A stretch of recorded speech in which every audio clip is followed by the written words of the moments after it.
This is Tracy Cash, professor at Mohawk College. She gave us information on how students can get into places related to television and why it is a good idea to get a placement. Do you think it's a good idea for students to increase their skills by interning someplace like CH or Cable 14 or a Rogers station?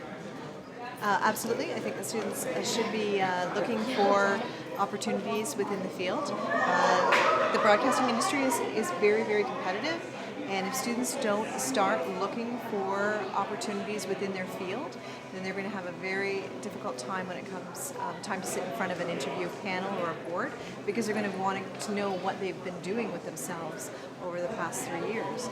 And if they don't have any type of community cable experience, or if they haven't been involved in events in and around their community, they're going to sell themselves short. And the person who comes in before them or the person who comes in after them is probably going to get the job. Okay, so basically experience is the number one thing that people need to get so they kind of stand out more. Well, experience is a wonderful teaching tool for them to have the opportunity to learn and work aside professionals, and it's the hope that when they have been mentoring or training with these professionals, that they'll be able to grasp some of the technology and some of the protocols that are used within the broadcasting field. Any tips for trying to I know they're paying me big bucks. any tips for getting into a Cable 14 or a Rogers?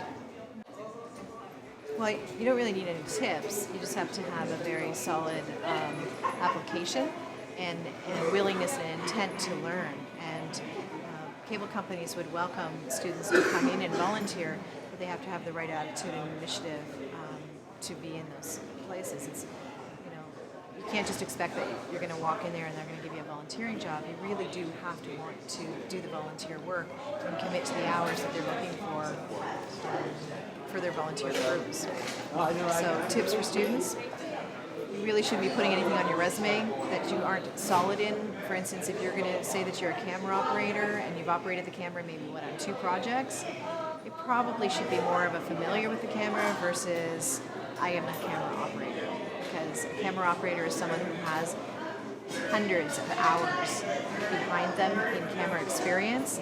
So to just put that you said that you can do camera work, I don't know, they'll see through it pretty quickly. Okay. As you've heard, this professional clearly agrees that indefinitely students should get any and all chances they get to work in the broadcasting field. I'm Brandon King, MLink News.